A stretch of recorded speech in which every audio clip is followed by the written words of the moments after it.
Live better and longer with the Fitzness Show, hosted by fitness expert, author, and TV personality Fitz Kohler. She'll tell you why diets are dumb, supplements are snake oil, and the truth about how you can earn a lean, hard, pain-free, and athletic body. Now for our favorite bossy blonde, Fitz Kohler. Well, hi, team. I'm Fitz Kohler, your very hungry fitness expert from fitzness.com, and welcome to the Fitzness Show. Today, we're going to talk about food, and that's why I'm hungry. That's why I'm hungry. My guest is an actual pro in nutrition, and so I always say, stay in your lane, whoever you are. I don't give out medical advice, right? And when it comes to the deep dive nuts and bolts of nutrition, I like to turn it over to an actual expert dietitian. And not only is this woman a real smarty pants, but she's a wonderful person and someone I love very much, a dear friend. We met through running, in fact, running at Disney many moons ago, and just kind of fell in love. She's a great gal. And you know what? I got to tell you, we've talked about mean girls a bunch here. She's one of the nice girls, you know, a girl who just has your back. I think we both have each other's back, and I admire her so much, but she's also just a great person, which is, it's lovely to be able to promote someone like that. So this is what you got to know. Let's talk about the big brains. She has a dual bachelor's from Purdue, go Boilermakers, in dietetics and nutrition fits. Just throwing my name in there.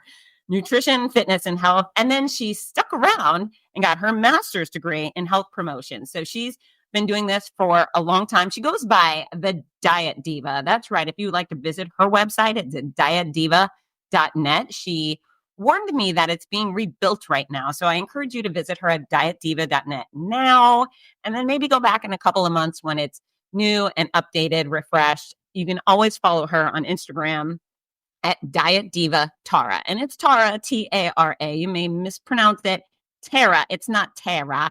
It's Tara. Diet Diva Tara. But, you know, she's been working in television forever. She's been the sports nutrition consultant for the U.S. Tennis Association, Johnson & Johnson, a speaker for Disney and Canyon Ranch Spa and Rodale Publications. I mean, just all over the place. She does the food version of what I do for exercise and fitness. And she's just super smart. She's on TV a lot. She has a lot to say. And we cover so much. Now, we don't cover it all. She's going to come back on the show in the near future because I know you guys have more questions. And really, I base the entire show off of your questions. So our conversation ranges from how much protein, how much water, bone broth. That's a funny question. Powders and supplements, creatine. What else? I don't know. You know what? Weight loss. You're going to have to stick around and listen to hear all about it. But I love Tara, and I know you will too. And when you get to the end, think about your nutrition questions and then send them my way. And I'll bring Tara on and we'll have another fantastico conversation. So without further ado, here she is, a diet diva, Tara Collingwood. All right, Tara Collingwood, welcome to the Fitzness Show. Oh my gosh, I can't even tell you how excited I am to be here. I love you and I've missed you so much. So what a good reason for us to get together. Absolutely. Thank you for asking me. Of course, it's been forever. In fact, am I wrong? Was the last time we actually talked when I called to tell you that I had cancer? Well, that was one of them. But then when you were writing your book. Oh, that's right. That's right. Yeah. Okay. Yeah. Yeah. Well, congratulations. It's amazing. Thank you. Thank you. They're doing well. And I'm working on number 5 right now because I'm a very stupid person. What about you? Do you have any new books coming out? No new books. Nope. Haven't gone back into that world for a little while. Well, I say good for you because as you know, it's a bear, but I write almost all of my pages on airplanes. Oh. Yeah. So as I get on and off the plane, or when I get on the plane, I'm stuck sitting there doing nothing. So I make good use of it until my laptop dies. And then, yeah, I gotta start flying again soon because I need to make more progress. much more productive than me watching Netflix. Smart woman, smart woman. Okay, so listen, I have people send me all sorts of nutrition questions, and while I'm qualified to answer healthy eating stuff and weight loss things, there's some minutia that you are the true expert on, and I thought I'm just going to gather these questions and I'm going to give it to a girl I trust. So, are you ready to answer not my questions, but other people's questions? Of course, this is like my favorite thing to do. So, I mean, this is going to be fun. Yeah, it is. And these other people mostly are from my online training group, the Hottie Body Fitzness Challenge. So shout out to those awesome people. They really, Tara, they are some of the nicest humans on earth. And they're Oh, I know. I see your social media about them and I see them, I mean, it is. You have created such an incredible community. they're wonderful. And just everybody's nice and supportive, and they work so hard, and they post these sweaty selfies, which just make me want to jump through my phone or my laptop and smooch them. It's really, I'm so gropey. So anyways, that's just who they're coming from. So not Tara. This is a question from Tara Stoller. Gotcha. And she wants to know the benefits of drinking beef bone broth. Oh, okay. So beef bone broth. So bone broth got really popular, I don't know, several years ago. And it's kind of died down a little bit, but there's still some devotees out there. And then some people just finding it for the first time now. So absolutely great. It is going to give you some protein. It's not going to be as high in protein, of course, as, just plain meat is going to be. I guess it also depends on which one you're doing. There are various forms of the bone broth, but it's also going to have certain B vitamins in there. And it's just kind of, I don't want to say refreshing, but a warming type of food for people. They really enjoy just sort of the broth side of it, that it's hot. It can be a little bit filling. Hot foods are filling. Be careful of sodium. That's the only thing. If you're exercising a lot and you're sweating a lot, then you're losing a lot of sodium. So that's okay. But if you do have high blood pressure or, something like that, I would say watch look at the label and see how much sodium is going to be in it. Okay. So protein and a nice warm, like soup. It's just this. Yeah. Feels like soup. Okay. And I'm a vegetarian, so drinking bone stuff makes me go, yee. But some people well, that really was my first reaction, but I was trying to, have the neutral face. What is the other thing that's in Collagen? soup? Well, there was a sample lady at Publix, this lady, Betty. Golly, I love Betty. I haven't seen her forever, but she was talking about soup, and she said is it like chicken feet in soup or something that makes it a little thicker? You don't know? I don't know. Okay. It was something I wish she hadn't told me. It was one right. Yeah. Like, oh no, could have lived without that knowledge. Well, it's the same thing. I was going to say collagen, when you think about what collagen is made out of, that is also cringy too. So, again, certain bone broths might have that collagen in there too. And that's actually why I should have mentioned that. That's why a lot of people want to go, for the bone broth. So the collagen is made from, ligaments, and I mean, it's from animal. All right. It can be hooves and different things. And so, there could be some calcium in there as well. That could be, a benefit. Again, they vary so much. It's hard for me to say one particular, one might have some more of something than the other. Okay. But yeah, so that might be another benefit, is some of the collagen that could be in some of that bone broth. And how would people benefit by consuming collagen? So there's, that's sort of a good question, because there's a lot of mixed messages out there about collagen. Some people think that, it'll absolutely help with skin, and, so it's more of an aesthetic thing. It can, potentially also help with also muscle and your own tendons as well. So, it's sort of mixed out there. I'm more of the idea of, just eat your protein. And, if you want to do some collagen, I don't see a problem with it. But again, know where you're sourcing it from. So most of those powdered collagens, or of course the bone broth, is going to come from animal parts of some sort. So just, be aware of that, especially if you're a vegetarian, like you and me. You look at that white powder and you go, oh, collagen. And you don't realize like what might be behind the scenes where they're sourcing it from, either bovine, cow, or from pig. And we will be right back. Do your hips, glutes, quads, and hamstrings need extra support while running? Of course they do. Both soothing and comfortable, compression tights by Leo Reve boost blood and lymphatic circulation while increasing muscle pliability, which helps prevent fatigue and injury. Made for men and women of all speeds. Check out the superior balanced compression tights made right here in America. Visit leoreve.com. That's LEOREVER.com.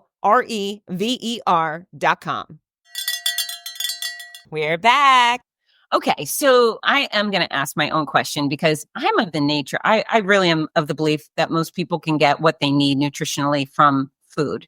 I'm not a huge fan of the local quote unquote nutrition store and all the what the hell is in those containers. Nobody knows. It's unregulated. And so I think if most people eat a balanced assortment of foods, they're going to get the majority of what they need. So what are your thoughts on that? And let's go specifically to protein, because I do believe if you're a carnivore, you're likely getting all the protein you need. What say you? Yeah, 100%. I mean, I think if you're eating meat, you're fine. Even with sort of the push on protein these days to eat, more and more and more protein. If you are a lacto-ovo vegetarian or a vegan, I would say, yeah, maybe a little protein powder or a protein bar, or one of the little ready to drink, protein shakes might be a good little 20, 30 gram boost to your day to try to get to at least over, 80, 90 grams for the day. Or for men, for women, we're trying to get around there, for men, obviously way over 100. And so, if you're eating meat, you're going to be fine. Other supplements, then, that's opening up a huge can of worms. I am a believer in supplements, but just like you said, the word supplement means what? It's a supplement in addition to the food you're eating. So it's not a replacement. It's a supplement. So there's certain things that we don't get enough of in our diet as hard as we try, like vitamin D, like omega-3 fish, or omega-3 fatty acids. So there's certain, probiotics. Like I think there's certain foods that or certain supplements that are on my, these are the ones. So those are basically the ones that I mentioned: vitamin D, omega-3, probiotic, maybe a little bit more magnesium, especially for, people who are sweating a lot. It's good for digestive health, but I'm a migraine sufferer, so I take some extra magnesium.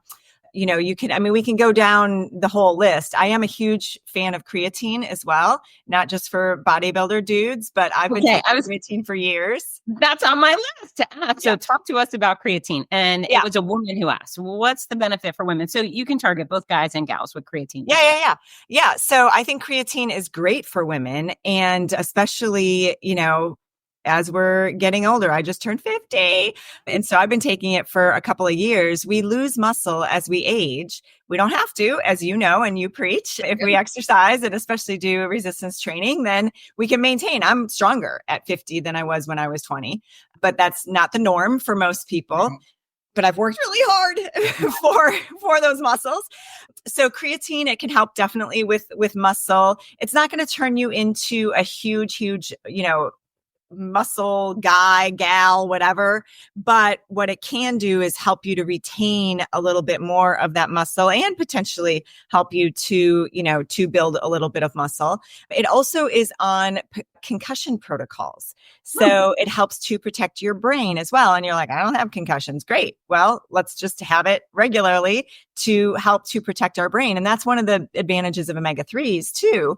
The omega-3 fatty acids, which are, majority in fish, but you can find them in flax and walnuts and stuff too. But that also can help to protect our brain. So, when we're looking at brain health, again, especially as we age, and looking at foods that can, or supplements that can help us with, protecting ourselves, I would say creatine is one on that list as well. Okay. So creatine, it's thumbs up from Tara. Yep. How do you prefer people get it? And people can get creatine in meat. So it's not, it's not this outer space product that you can have if you're eating real food. But do you Correct. prefer powder or gummies or capsules? And when should they consume them? Yep, definitely powder. 5 grams is kind of the going amount if it's creatine monohydrate. That if it's a different kind of creatine, so there's creatine hydrochloride from a different, it depends on the brand that you're doing, which can be a higher concentrated source and absorb better. So you don't need quite as much, but they'll dose it, correctly for whatever brand you're getting. And so I really don't. So, and I say the powders just because if you just do the capsule or the gummies, it's hard to get, just like omega-3 gummies. Like you have to eat a lot of gummies in order to get your 1,000 milligrams. Okay. So it's just easier to do the powder. And the powders, you can get flavored ones that you can just mix into water or mix into juice or whatever, or you can get just like the plain, doesn't taste like anything. But if you just put that in water, it's like, it doesn't solubilize that well. So now you've got like this white powder. It doesn't taste like anything. Water. It's just weird texturally. So, if you add it to, like I do like a little greens powder, green juice thing. So I add it to that, shake, and then, suck it down. Really, honestly, you'll read all kinds of stuff about when to take your creatine, before exercise, after exercise. It's any time of the day, because what you're doing is you're raising your body stores of creatine. So it's not like it's working right away. Okay. I do take mine after my workout, because that's when I take my green juice and my other supplements and when I'm having, then have my breakfast. But, if you take it when it's convenient for you, you can throw it into a smoothie, you can, throw it into chocolate milk and shake it up, like whatever. So yeah, any time of the day is good to take the creatine. Creatine help you maintain and increase muscle mass and promote brain health. So if you get a concussion, you're protected from that. Yes? Yeah. And even, non-concussion, I think it's just good for overall brain health. Okay. You know what? I like that. I actually eat walnuts all the time. From chemo, I got real memory loss, short-term memory loss. It was embarrassing. It was a real problem for me and my poor little family. I would say, the kids, did you do your homework? Yeah. And then 3 minutes later, did you do your homework? Oh, did you do your homework? Mom, you asked me that 3 times. I just was so flighty. So I'm still pursuing brain health food, and I do the little crossword puzzles every day, because I know our brains are neuroplastic and they can grow and improve just like our bodies, right? Yeah. Let me do a little plug. I have a friend who wrote a book called The Mind Diet. Okay. And that one is, so for anyone who's looking for, foods for brain health, and walnuts, of course, are one of those. Plums, like dried plums, prunes are another one. Like there's, obviously the omega-3, seafood. So there's a lot of really good foods for brain health, but Maggie Moon is who wrote The Mind Diet. It's a wonderful book. I have no doubt some of my listeners are going to get that, because people are focused on their quality of life, and it's not just about looking hot in a thong anymore. It's about, how do I get this thing I live in to keep functioning at a high level? Okay. Yep. So speaking of, I'm going to stick with the protein thing. What are your favorite ways for vegans to incorporate protein? Oh gosh. Yeah. It's so hard. So here's the deal, is that I have been a lacto-ovo vegetarian since 1992, probably longer than a lot of people have even been alive. Pause for a sec. So lacto means dairy. Lacto means milk. Dairy. Ovo means eggs. Eggs. Me too. That's how I am too. So it's far easier for me to get protein. Yes. And I eat a little bit of fish, but like when I say a little bit, like maybe once or twice a month, like it's really not a lot of fish. Right. And so I struggle with protein. And so when I look at so that's just me personally, but now let me turn back to what the science says. The science says that animal protein is much higher quality. And what does quality mean? It means the amount of amino acids that are in those foods. So, you hear about some of these vegetarian proteins that are, quote unquote, complete proteins. And what a complete protein means is it has all of the essential amino acids. But just because it has some doesn't mean it has a lot.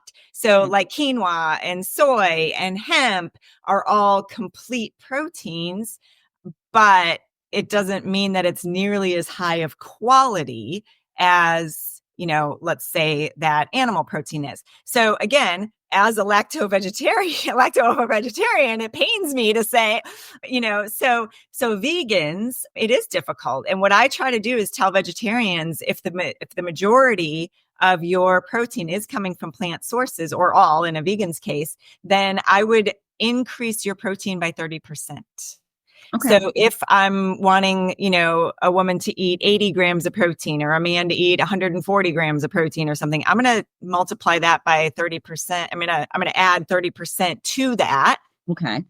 And, get them to eat more because of the quality issue, so that we get the amino acid content. So, I get asked that question a lot. Should I do a plant-based protein powder, or should I do the whey protein powder? And I'm like, well, as long as you're okay with milk, as long as you're okay, philosophically and allergic and all that kind of stuff. And by the way, lactose intolerance is not an issue, because whey protein isolate is lactose free. Concentrate has a little bit of lactose in it, but if you're reading labels, whey protein isolate protein powder is lactose free. So you can use that. But, do I have a problem with the vegetarian protein powders, the pea protein and all that kind of stuff? No, absolutely not. But quality wise, you're not going to have quite as much in terms of the amino acid content. So that being said, back to your question, how does a vegan get protein? Well, you have to, beans, and nuts, beans. Seeds, right? So, all the kidney beans, garbanzo beans, lentils, black beans, all that kind of stuff, nuts and seeds. But really, nuts and seeds are more fat than they are protein. So people say, oh, peanut butter. And I'm like, yeah, have you ever looked at how many grams of protein are in peanut butter? It's 14 grams of fat and like 3 grams of protein. So, yes, you can get some from nuts and seeds, but again, it's really not a whole lot. Things like obviously tofu, tempeh, a lot of those, sort of vegan, vegetarian proteins. And then doing, like the fake meat. So doing some of these vegetarian, chicken and hamburger patties and that kind of stuff, you can actually get very, very concentrated amount of protein in those. And what they're using usually is a soy base, or it could be some other kind of a bean base, a pea protein or something else to make those particular proteins or meats, fake meats.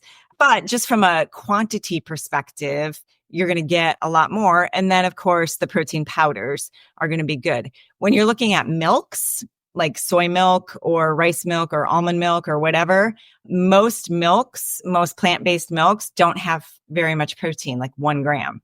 Soy is the exception. Soy has a lot, hemp has a decent amount, but your oat milk, your almond milk doesn't have any protein. So you can't count that as protein either. So that's why the protein powders, really do help when you're vegan. It's hard. It's hard to get enough protein. Whey protein isolate is the one to look towards if you're serious about it. I honestly, Tara, I think people are going to listen to the show, rewind, and go back, because you're giving out such great information. Oh, thank you. Yeah. People are going to love that. So, and good for me to hear too, because I'm also, I never thought about nuts being more fat than protein, and I gobble up nuts. So I gobble up more beans than nuts from now on. No biggie. Easy peasy, right? Yeah. Well, and you can do the Bada Bean. Have you ever seen those? They're like, oh my gosh, I love Bada Bean. So those are broad beans, dried broad beans. And so you can find them on Amazon. Bada Bean is the brand. It's Enlightened they used to be Enlightened, but then they sort of rebranded as Bada Bean. So those are great. You can do dried edamame. You can do, dried chickpeas. So you can do, like, if you still want the crunch of a nut, you can still do that, but it's a dried pea or bean. That's a really good suggestion. And here's another thing. So I often have a hard time with people saying, like, you should have 1,200 calories a day. Well, that's absurd, because we're not all 120 pounds, right? The guidance should go. And so you've said a couple of times women should have this, but what if you're a really big woman or a really small woman? So we start at 90 for women, but if you're kind of larger, have more. And if you're smaller, have less. Is that what we're going for? And how come men need more than women? So men need more protein because it's based usually either on percentage of calories. You can calculate it two ways. Percentage of calories, men need more calories because they have more mass, they have more muscle. And then it can also go on based on weight. So, you hear all the time now, like at least 1 gram per pound for protein. And I'm like, I just want to tear my hair out. That's the absolute maximum someone should be shooting for, not the minimum. Okay. So if you're 120 pounds, what I would say is, let's go about, maybe 0.7. I always do it per kilogram. But I know most people think of it in pounds. So if we go to like 0.6 or 0.7 per pound, that gives us more kind of that like 80 to 90. You don't need to do 1 gram per pound. Is it bad to do 1 gram per pound? No. If you can get that much protein in, fine. But do you need more than that? No. I would say, then now you're compromising your fat. How much fat you're getting in your diet, how many carbohydrates you're getting in your diet. And so, we definitely want to get that protein. So so take your weight, multiply it by, maybe 0.6, 0.7 at the most, maybe probably 0.8 for most people. Athletes definitely are going to be on that kind of 0.7, 0.8 range. So, that's where men, if you're a 200-pound man, we're looking at 160, grams of protein a day. Yeah. It's funny. My oncologist last year told me to aim for like 100 grams of protein. I nodded my head and I thought, no, I can't do it. I won't. I need to be able to have some room to eat some fruits and veggies too. But yeah. And what you need, for just like deficiencies and stuff like that is probably more like 60.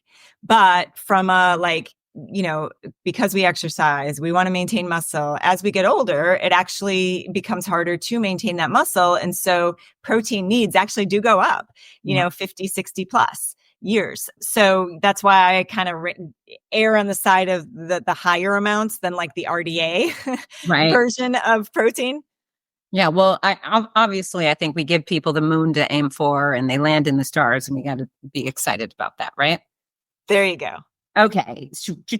Oh, okay. Chrissy Bergeron Lyons says, OMG, bread, wheat, gluten. Is there any benefit cutting them out of my diet? Is that what's keeping it so hard to lose her tummy?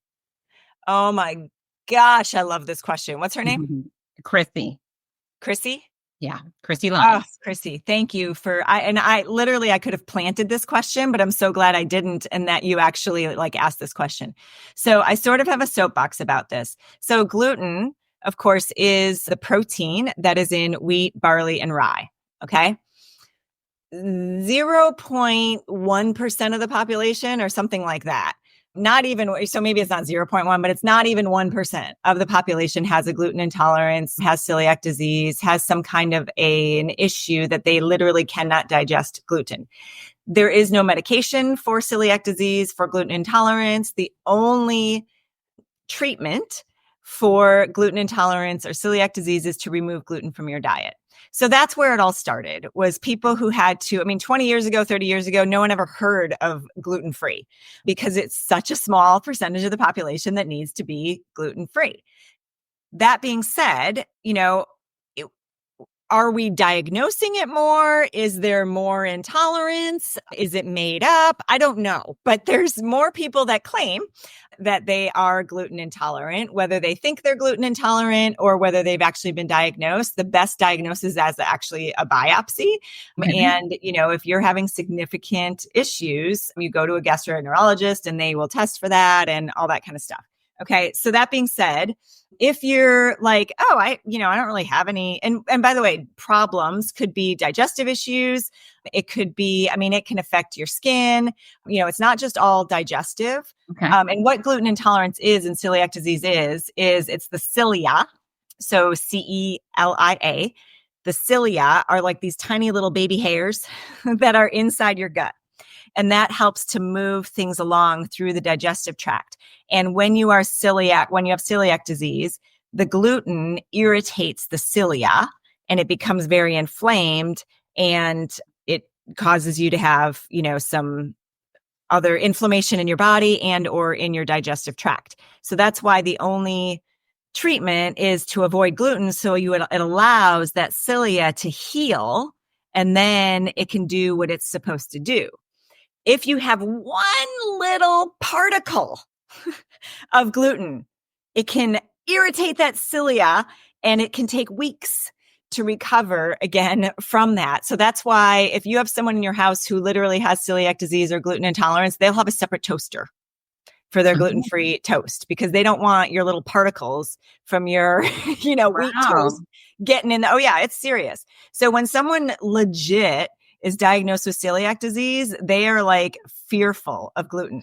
And then you have the rest of the population that's like, well, I kind of sort of halfway avoid gluten, but I cheat and I'll have a muffin, or I'll have, a cookie, or I'll have pizza. And I'm like, okay, well then you're not gluten intolerant because you would know if you were causing this, big, huge, catastrophe now to your gut that had been healed. So there is absolutely no benefit that we are really aware of today medically of going gluten-free if you don't have a condition, and hopefully it's a diagnosed condition, so you know that you have it, that you should be avoiding gluten. It's hard to avoid gluten. And there's no benefit to doing it half-ass. So, why would I sometimes avoid gluten and sometimes not avoid gluten? Like if you're gluten intolerant, like you are gluten intolerant and you cannot cheat. It's not a diet. It's not a weight loss diet that you quote unquote cheat on, because you are absolutely destroying the integrity of your gut.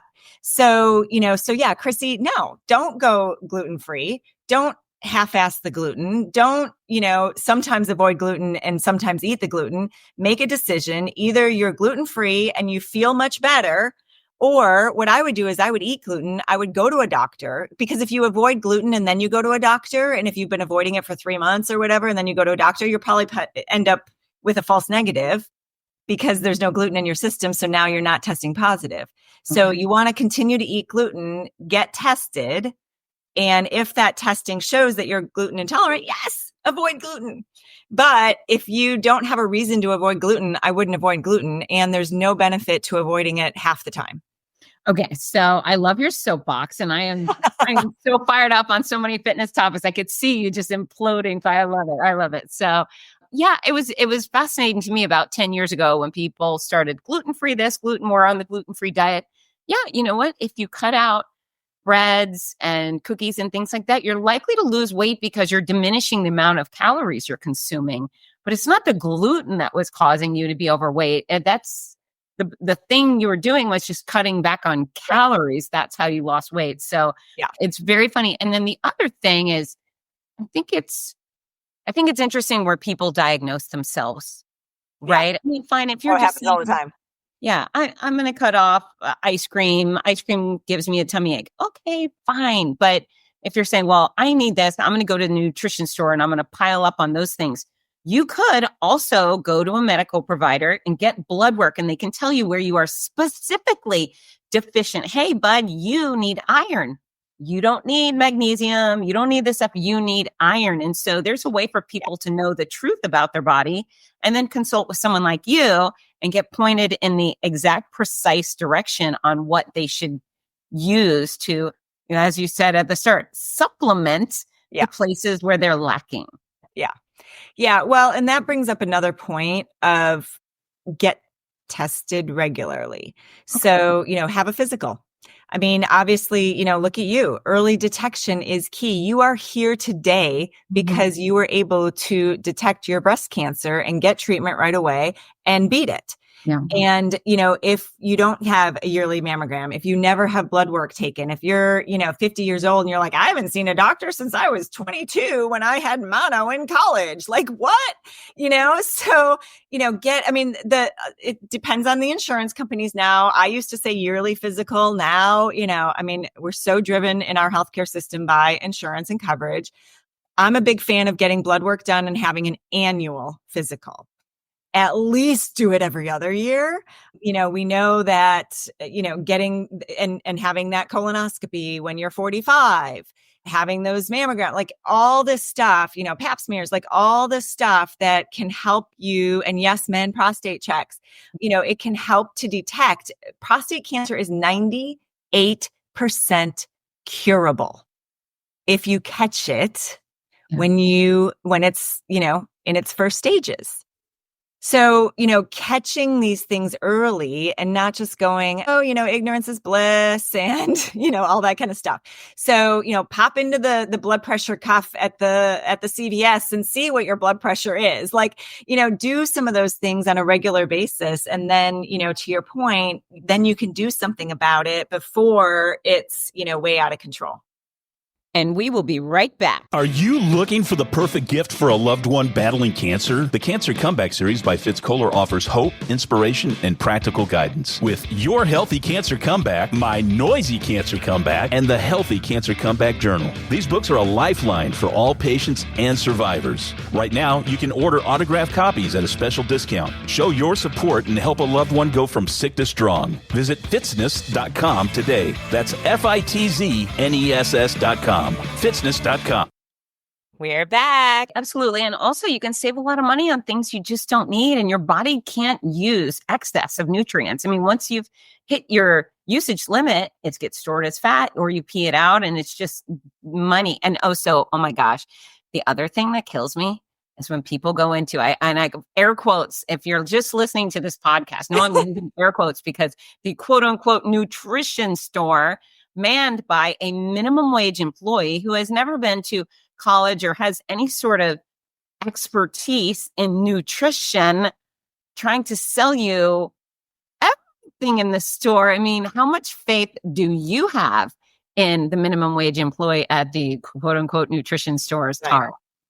Yeah, well, and that's a question I always get is what's the difference between a dietitian and a nutritionist? And I'm a registered dietitian, and we actually, the Academy of Nutrition and Dietetics, our parent credentialing agency, actually, we've changed our credentialing in the last few years to be RDN instead of just RD. So we actually are officially now registered dietitian nutritionist, just because so many people out there were calling themselves nutritionists and had absolutely no credentialing around it. So it can be dangerous. It absolutely can be dangerous. And you have no idea how much organic chemistry and biochemistry and stuff and microbiology, dietitians have to take.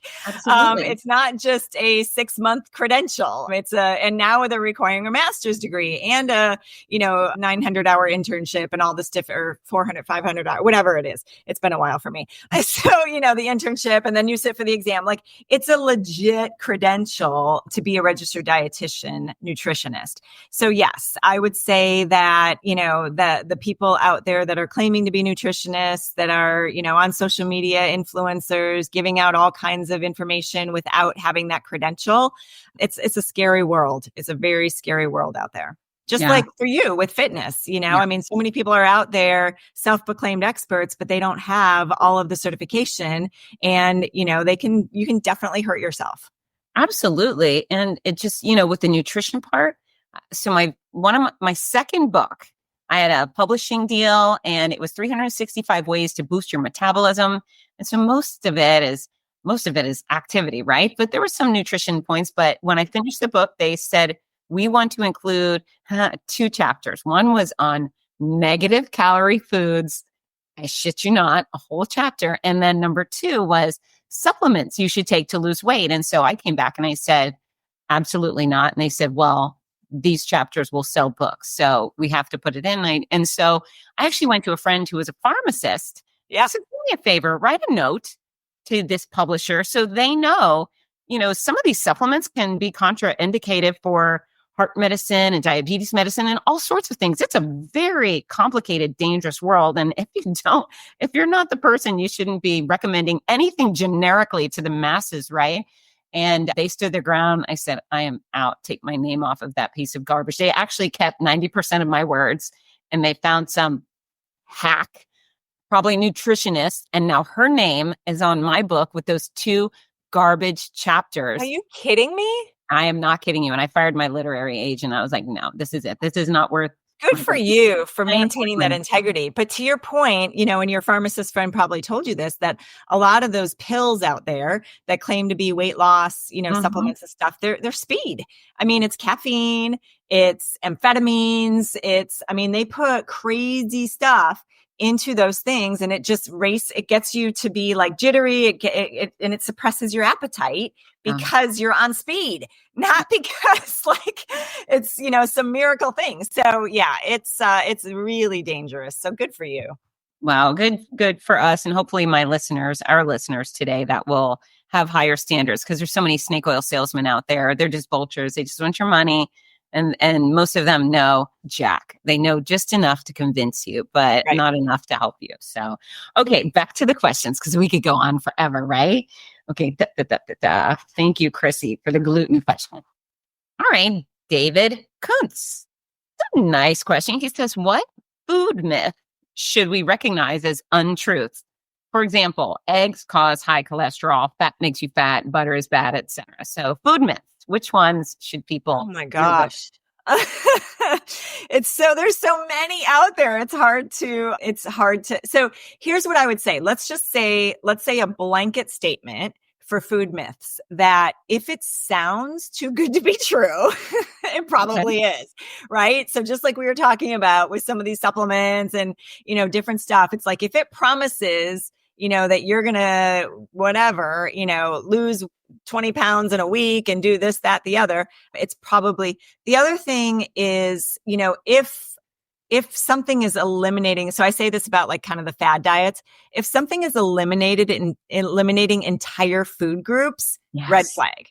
Yeah. Like if it says, you can't have any fruit, it's like, wait, what? Really? What? Why? What's wrong with fruit? If it cuts out alcohol and added sugar, I have no problem with that. But if it's saying, you can't have fruit, you can't have beans, you can't have I can't even tell you all the crazy diets that are, well, you guys probably know because you read them and see them.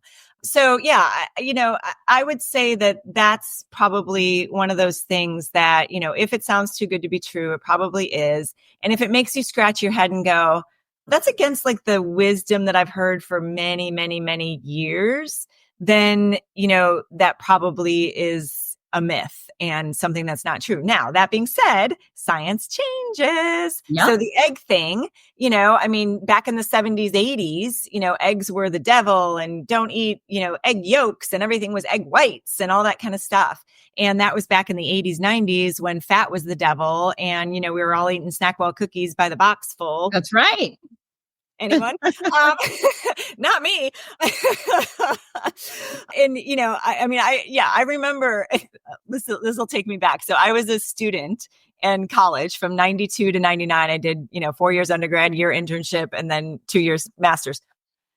Go Boilers. I was at Purdue. So anyway, I remember my nutrition student friends, we're all sitting there like studying late at night. And this was the fat-free craze, right? So we couldn't, everything's fat-free. So we're sitting there getting Papa John's breadsticks because God forbid we get the cheese. That, because the breadsticks are like just bread. It's fat-free. We're eating pretzels. We're eating Snackwell cookies. We're eating, Twizzlers. We're eating all bears. Yeah. Fat-free. And then what happened to America? We got fatter.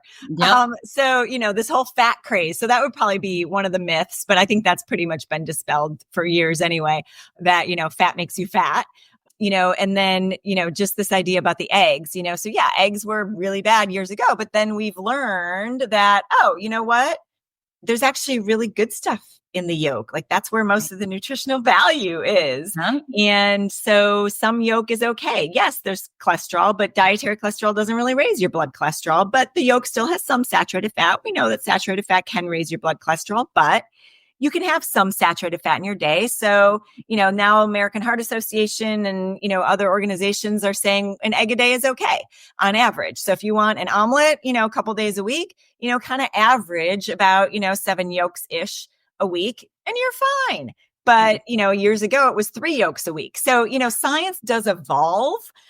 But, some of this kind of black and white stuff of never eat this and, it's like a decent food. That's when I would scratch my head and go, probably not true. I got to tell you, there's a woman locally who I think I like her in so many ways, but she has this, this nutrition program. And I grab my head because it just makes me shake. Oh my gosh, it's so disappointing. But the first 3 months of her plan is no fruit, no vegetable. And I've had people come and tell me they're working with her. And I'm like, oh my God, she told you not to eat a raspberry. Right there, the second someone looks at you in the eye and says, don't eat raspberries, punch them in the face and run in the other direction. Oh, but I'm losing weight. Yeah, I bet you are. You're eating nothing. You're eating nothing. Yeah. Okay, let's talk in 4 months. And these people lost 40 pounds. Now they're 50 pounds heavier. It just boggles my mind. So yeah, my favorite is the carrots. When people tell me, carrots have too much sugar. And I look at them and I go, I don't think eating too many carrots is your problem. Yeah. Right? Like, step back and think about this, people. Yep. Like, yes, carrots are on the high. I mean, I understand where the message is coming from. It's a higher glycemic vegetable, blah, blah, blah. But like, is it boosting your blood sugar, spiking your blood sugar like, cake will, ice cream will? No, it's a carrot. Crazy. It's great. Okay, this is something I'm throwing in there because people think in order to be healthy, they have to drink strange green juices. They have to blend up a bunch of stuff. I do not enjoy that. I do not do it. I chew my food. I get all the fiber when I chew on the food, which keeps me full and it keeps my digestive tract moving. And yeah, what do you think about people's need to drink green juices?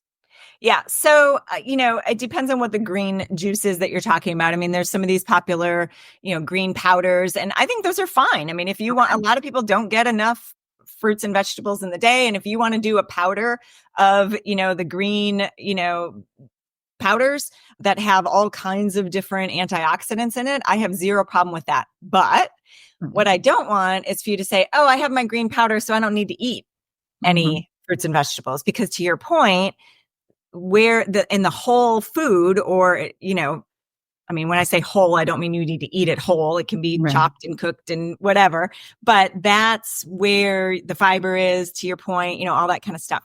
So, and the synergy of all the different vitamins and minerals and fiber and, antioxidants and all that good stuff. So yeah, I think having those fruits and vegetables. Now, if you want to throw it into a blender and, have a green smoothie, great. I don't care. I like to eat my vegetables. I don't like to put spinach and kale into my smoothie. I want my smoothie to be sweet and fruity and or chocolatey and yummy, chocolatey and banana-y and yummy.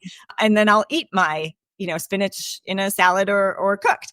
But, again, everybody's different. If they just want to plug their nose and suck it down, as long as you get it, I don't have a problem with doing some of the green juices, but I just don't want you to say, oh, I'm going to have my, little green juice or pill, the fruits and vegetables, and then I don't need to eat them because it's not the same thing.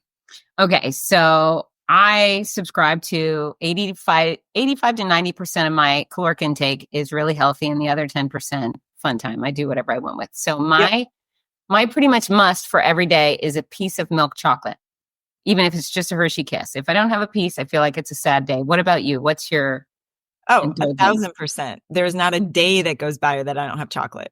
That is my thing. I'm not big on alcohol. I mean, it's not that I don't drink. I'm just not one of those have wine every night kind of people, but I am a have chocolate every day. Okay. Yes. And I go milk. Anyone who knows me knows that about me.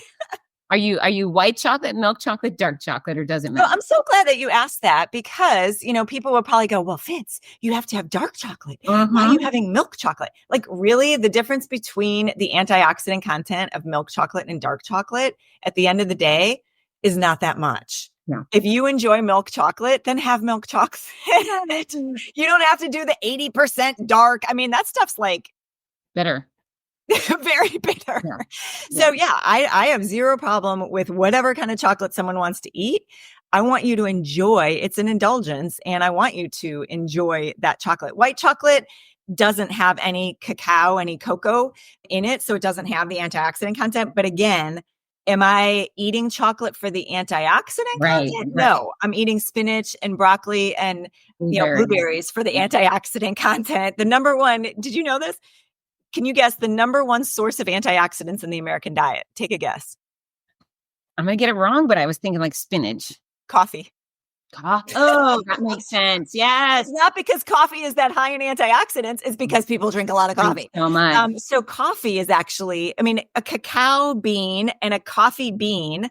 And I say cacao because that's what they call the chocolate bean. Okay. So the chocolate bean and the coffee bean are very similar. So, you can get antioxidants from your coffee. So you don't have to eat dark chocolate. So I'm giving you the blessing to enjoy your Hershey Kiss, your Dove, whatever, it doesn't have to be dark, and to enjoy some indulgence. I'm the same way where, if I didn't eat sweets, I would waste away because that's where I get like my junk calories, my extra calories, because I eat super pretty healthy. I mean, a Cheeto might pass my lips every once in a while, but and that's what I preach is that everything can fit, but the majority. So you're a 90-10, I teach 80-20, but 90-10 is better as long as you're okay with, the 90-10. Yeah. And it's wiggly. I mean, it could be. No, of course. Yeah. It calculates it really, but. Yeah. Perfect's boring. However, you don't want a perfect's boring every meal of your day until you're overweight and out of shape and you're sick and so forth. So some people are always making the exception. Oh, well, it's just breakfast. I'm going to have a muffin. Oh, just lunch. I'm just going to have this or okay. It's just step it up. Right. Step it up. Make the majority of your choices something you'd be proud to show Tara or I. And then the other side you could have fun with, and we'll celebrate that too, right? Yeah. Yeah. And and what I always say is portion and frequency. So you can have French fries, you can have chocolate, you can have whatever. But so when I say I have chocolate every day, or when you say I have chocolate every day, are we having 3 bars of chocolate every day? No. But I'm having a couple pieces. So it just depends on, how often are you I love French fries. Great. You can have French fries, but are you having them twice a day every day? And is it the, supersize? So there's a difference in I can have something and then how often and how much am I having it? And then when I add up everything that I like, that's right. If you're having 6 of those foods every day. Yeah. And then also, what are your goals? Right. So I think Tara and I are probably in maintenance mode. We like where we are. We don't have to be crazy rigid. But if you're trying to lose 50 pounds, maybe you're being a little stricter than others. So yeah. Okay. More back to questions. So Valerie Marble says, talk to me about water or fluids in general. She says, some say only plain water counts for daily water intake, while others say any fluid can count. And yet others say if there is caffeine, it acts like a diuretic, and that doesn't count. What counts and what doesn't count, and how much should we be getting? Help. Love this question too. So yes, I use the word fluid instead of water because everything you drink is hydrating, with the exception of probably alcohol. So in the Institute of Medicine guidelines, they actually include caffeine containing beverages in their total fluid guidelines. So if you want to count your cup of coffee or 2 in the morning, that can count in your total fluid. So yes, caffeine is a bit of a diuretic, but we actually become, and most people probably know this, pretty accustomed to the caffeine that we're getting. And so your body actually does adjust to that as well. So, I don't really count caffeine as much of a diuretic. Alcohol, yes. So I'm not going to count, your 6 beers as your fluid for the day. Okay. 1 drink, I'm not going to worry too much about, but I wouldn't, and alcohol is pretty concentrated anyway. So, 5 ounces of wine is considered to be 1 drink. I don't think anyone's using that as their hydration for the day. Right. So that being said, I would say, yes, let's call it fluid. Okay. So your milk, your juice, your tea, your coffee, your soft drinks, your Gatorade, your, sports drinks, everything will count as fluid. And if you just, add some, Crystal Light to your water, it's still water. So if, these people that are like, oh, I hate water, I'm like, okay, great. That's fine. Let's figure out how to still hydrate you. If you don't want to drink plain water, all right, let's figure it out. How can we zhuzh up that water that, will still hydrate you? So yeah, sparkling water, same thing as water, and it does not leach calcium out of your bones. That's a myth. Oh, there you go. There's a myth. Oh, is that right? They say sparkling water leaches calcium from your it does. blood. Okay. All right. does. I've not heard that. So yeah, so that's all that would count with fluid. Now, the question was, how much do you need? And this is where it really varies. So the Institute of Medicine guidelines are going to be about 80 ounces of fluid per day for women and about 100, I think it's 120 for men. That sounds like a big difference though. Maybe it's 90 for women. I can't off the top of my head. I can't remember it right now. I still got to go there. What if she's 200 pounds or she's 100? Right, exactly. Is it the same? I mean, those. Well, that's what I was going to say is some people will say drink half your body weight. Okay. Okay. That's a good gauge. So that's a good rule of thumb. Again, if you're exercising, if you're sweating, if you're, all that, then you need more. Why do you need more when you are sick? Because you have a fever. And so your body is, maybe sweating some of that out, or your body's using extra hydration to cool your body down by fighting that fever. So there's times when we need a little bit more fluid, but exercise and sweating would definitely be the number one of needing more fluid. And the way that I like to gauge it instead of worrying about numbers so much is look at your pee, so look at the color of your urine. If it's barely yellow, even clear is fine. I get that question all the time. What if I'm like literally peeing clear?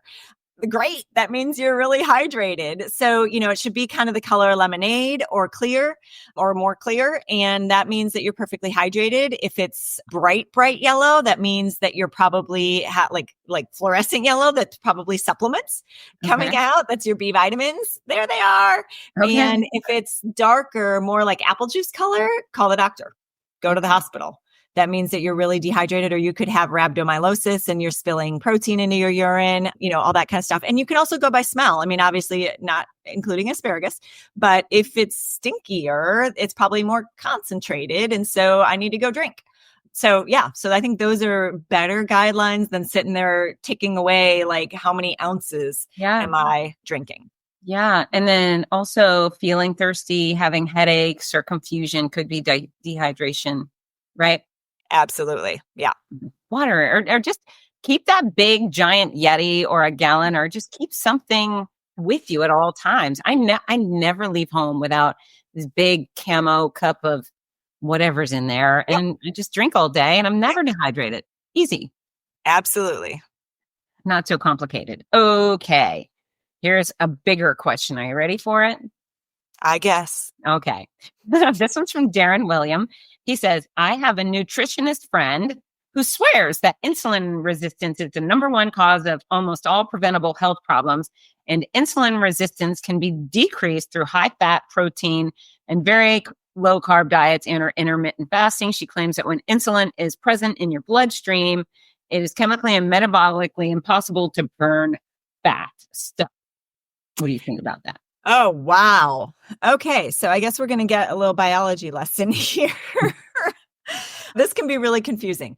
So insulin is not the devil. You would be dead if your body was not producing insulin, or that's what happens with diabetics. So let's go back to, when you eat food. Okay. Food is calories. Calories, there's only 4 things that have calories: carbs, protein, fat, and alcohol. Alcohol is a different animal. So all those 4 things are the only things that have calories. You eat calories, and whether it's a carb, protein, fat, or alcohol, doesn't matter. They all turn into glucose. So it's not just carbs that turn into glucose. All 4 of these turn into glucose in your bloodstream. Well, glucose stays in your bloodstream unless insulin comes in, binds to that glucose, and then gets it into the cells and specifically to your brain. Your brain tells your heart to pump, your lungs to breathe. So glucose in your bloodstream is not a bad thing. Insulin is not a bad thing.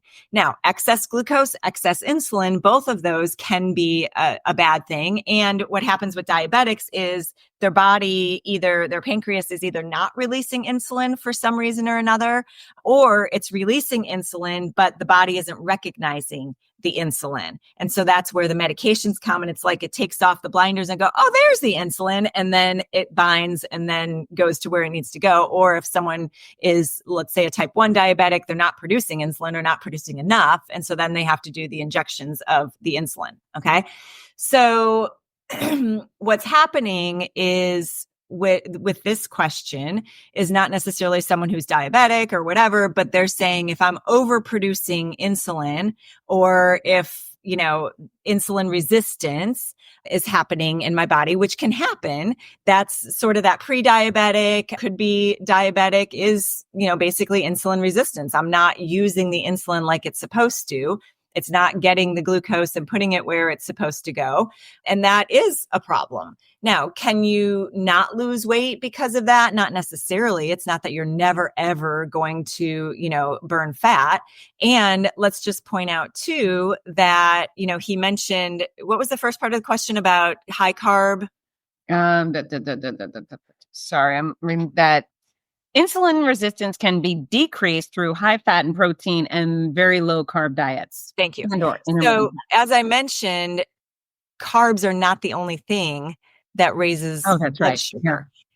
Carbs raise your blood sugar more quickly than fat and protein. So that's why these lower carb diets are more popular. And so if you go to any diabetic and say, are you eating zero carbs? They would say, no, absolutely not. I need carbs. Yeah. Like we all need carbohydrates. So, when a diabetic is diagnosed with diabetes, we don't take away all carbs. We just go, okay, let's figure out how many carbohydrates. Let's spread them out throughout the day. Let's buffer that with some fat and protein. So fat and protein help to sort of buffer how quickly that blood sugar is going to go up when you're having those carbohydrates.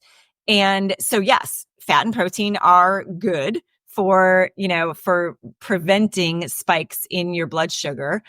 But it's not that carbohydrates are the devil and that we should not be eating carbohydrates. So there's a little bit of, misinformation with how that question is worded, that, oh, all carbs are bad. Carbs going to spike my blood sugar. Protein and fat are not. No. And then the intermittent fasting thing. Oh, Lord. So intermittent fasting is not going to solve insulin resistance either. It's just, and actually, it's interesting. Your blood sugar can actually spike more when you're fasting than when you're eating sometimes. And that's because your body needs glucose 24 hours a day. So I did one of the continuous glucose monitors a few years ago when they got real popular and people were asking me all about them. And I was like, all right, let me do this thing so I can see what it's like for myself. Do you know when my glucose was the highest for the entire day? I don't. When I was exercising. Oh, wow. I wasn't eating. Yeah. When I was exercising, because my body was like, holy crap, what is she doing? I need glucose to keep up with her. So it was getting glucose out of my stores in my body to put into my bloodstream, to get to my brain, to get to my muscles. So, fasting is not necessarily a good way to reduce blood sugar. Eventually we need to eat. And so I'm a fan of, maybe a 12-hour, if you want to rest your gut and, do a 12-hour, go 12 hours without eating, fine. But, this whole 18 hours without eating, I'm like, no, because then it's hard to get the nutrients you need. You're eating too much at one time. When you eat too much at one time, then it causes that insulin to come in and go, whoa, that's a lot of food. I got to do something with that. And it's going to go into storage, and storage is not big muscle. Storage is going to go to muscle a little bit, but then it's going to go to fat. So, I'm a big fan more of eat light, eat often, spread it out throughout the day, kind of the opposite of that whole intermittent fasting thing, because you're using energy you're getting energy as you need it, supply and demand. I'm not going to stockpile it and then starve myself. That doesn't make sense to me.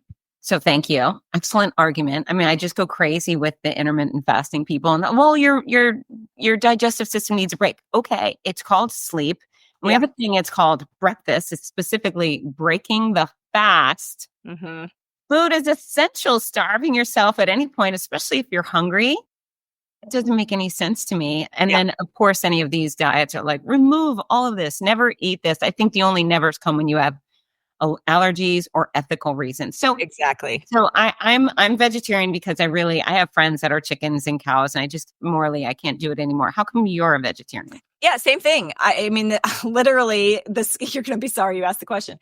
When I was in second grade, Fitz, but literally, when I was in second grade, I grew up in Wisconsin, and there was a pig. My friend Katrina, shout out to Katrina Stern, who had a farm. And I would go over there and feed this pig. And I named him Blackie. He was pink with one black ear. He was so cute. And they raised this pig. And then they brought Blackie to market and they invited me to dinner. Because this is what you did in Wisconsin. And we had a chest freezer full of white, cellophane wrapped parts of a cow. Like you'd buy a cow and split it with your neighbor and have all these different, parts of the cow. Like this was, this is what farmers and what people do. Yeah.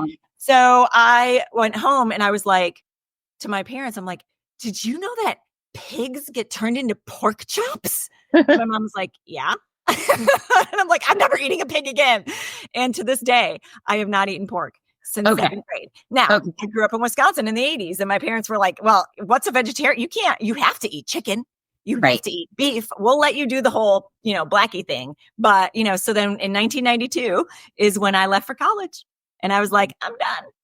I'm not eating meat anymore. I'm not eating that chicken. So for me too, it's an animal issue.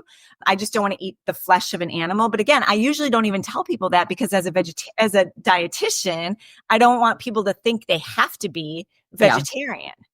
Yeah. I don't care. Right. Yeah. I kept mine a secret for a very long time just because I thought, well, people will think I'm radical and they won't listen to anything else of value I have to say. So, they can do what they want. Isn't that funny? Yeah. When I was 6, we're in Fort Lauderdale. So a different story. We always had fresh seafood coming into the house. Okay. And my mom had this basket or big bowl of peel and eat shrimp and asked me to peel the shrimp. And I'm sitting at the table peeling the shrimp. And then in my mind, I look at the shrimp and it has little red sneakers on. This is probably the dumbest story as anyone's heard, but like 6 little red sneakers. And it was saying, oh no, shrimp is disgusting. Oh my gosh. So I was like, the little shrimp with the sneakers. And so I haven't had one bite of seafood since I was 6, since I saw those. But yeah, they are kind of like sea cockroaches, right? Uh-huh. Yeah. If I think about it too much, I won't eat fish either. But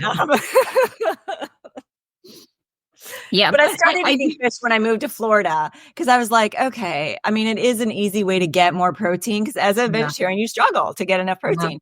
But, as the years have gone on, I'm eating less and less. Yeah. Yeah. It just makes me sad. But folks, if you're out there and you like to eat meat, that's fine. Just, of course, just be reasonable about it and choose the whiter, the lower fat, right? And then keep red meats to a minimum. They have a direct link to digestive cancer. So that really...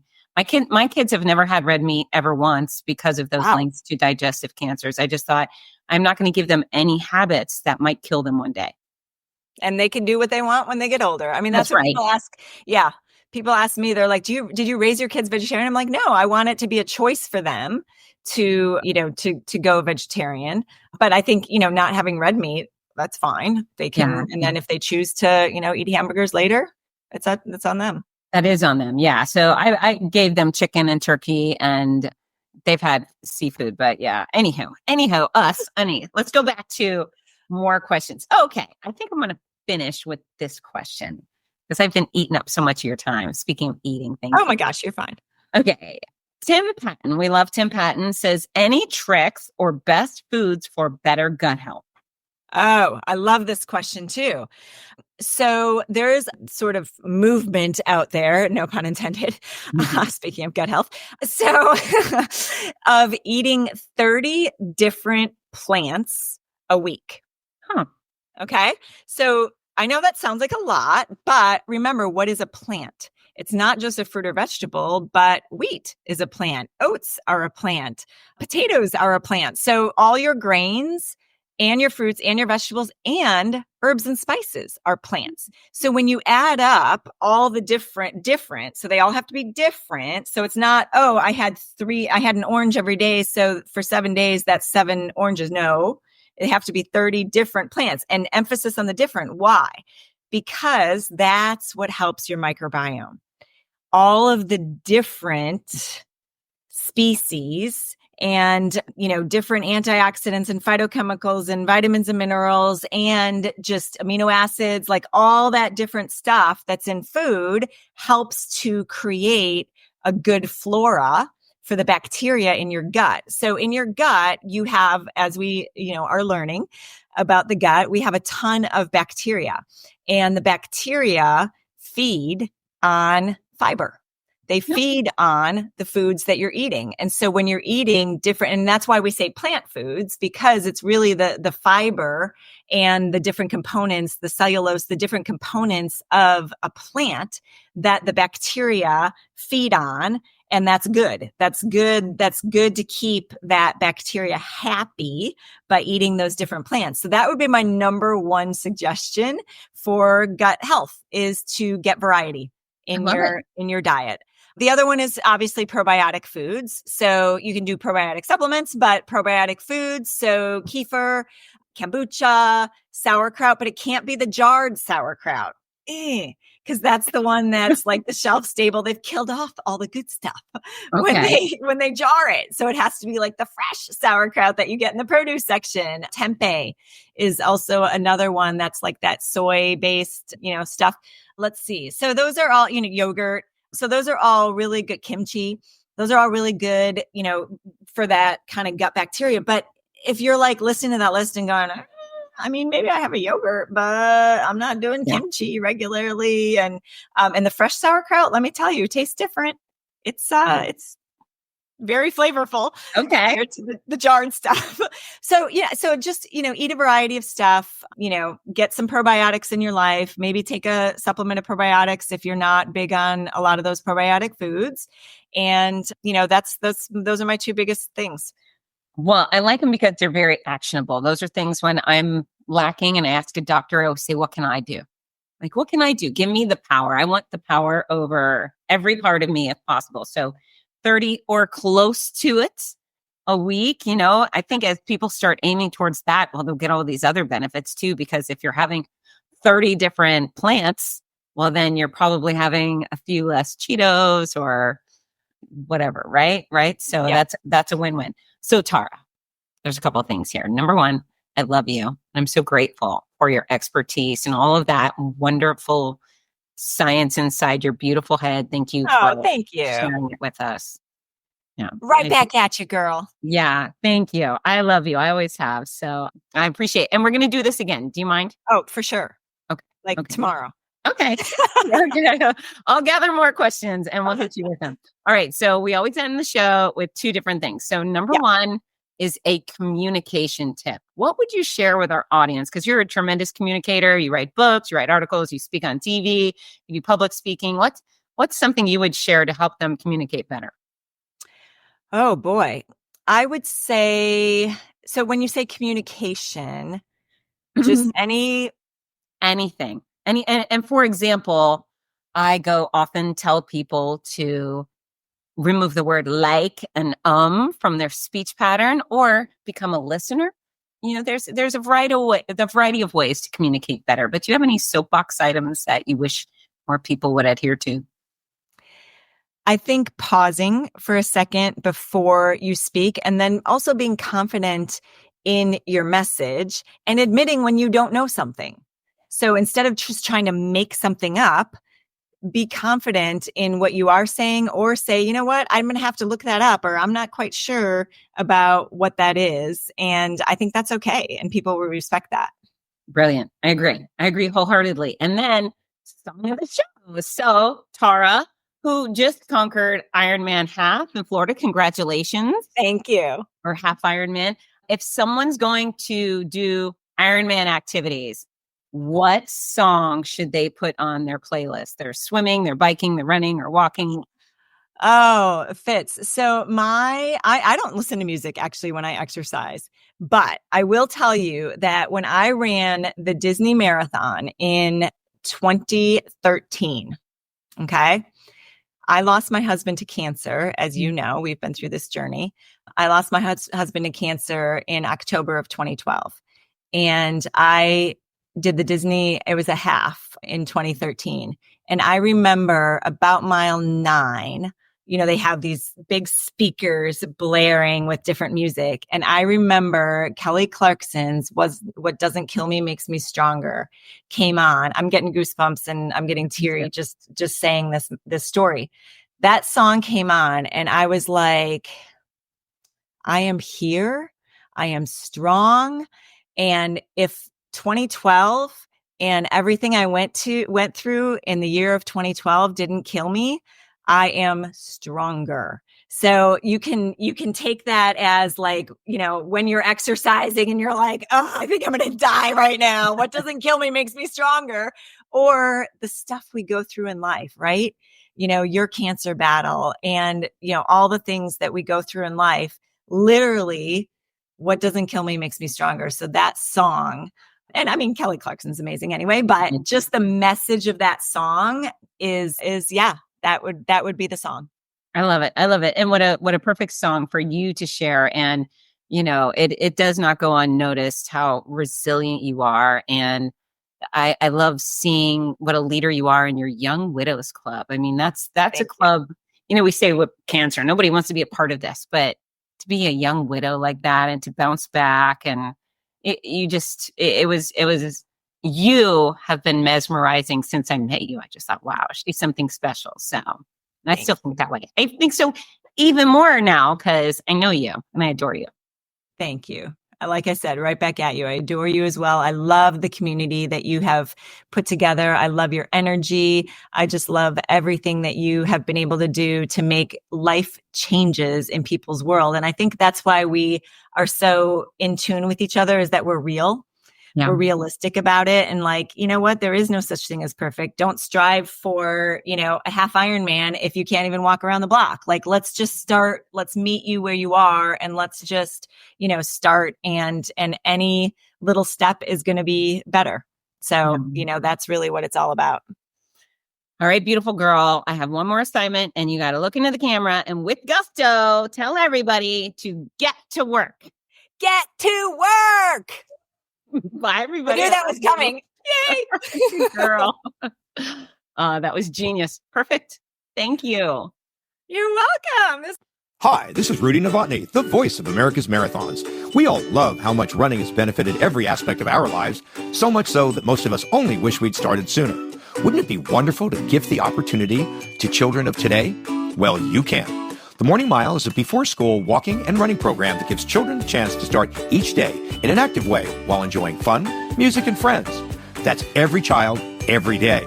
It's also supported by a wonderful system of rewards, which keeps students highly motivated and frequently congratulated. Created by our favorite fitness expert, Fitz Kohler, Morning Milers across the country have run over 2 million miles and are having greater success with academics, behavior, and sports because of it. The Morning Mile is free to the child, free to the school, and is inexpensively funded by businesses or generous individuals.